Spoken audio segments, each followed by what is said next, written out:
लाओ भाभी खाना खाओ। नहीं नहीं खाओ, आज उपवास है ना महाशिवरात्रि का, इसलिए ये सब नहीं चलता। ओ अच्छा अच्छा, उपवास है ना, तो ये लो उपवास का ये खाओ। नहीं भाभी, ये सब भी नहीं चलता, मैं खाली फल फ्रूट ही खाती हूँ उपवास के दिन। अगं खा की गपचूप, तिला चालत नाही तर कशाला तिच्या पाठी लागलीस? काय ग, उपवास को ये चलता नाही वो चलता नाही करण्यापेक्षा उपवास करायचाच असेल ना तर वाईट गोष्टींचा उपवास कर.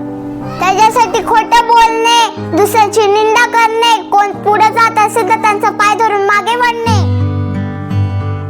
कोणाचं मन दुखवणे, कोणाच्या शारीरिक व्यंगावर टीका करणे, या सगळ्या गोष्टीचा उपवास करा.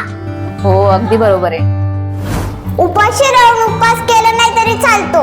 अन्नाचा उपवास करण्यापेक्षा वाईट विचारांचा उपवास करा. आणि तसं पण जो जसं कर्म करतो ना तसंच त्याला फळ मिळतं. असा उपवास तापास करून काय नसतो. समज में आया? आपकी बात भी सही है दादी, ले लो प्रसाद.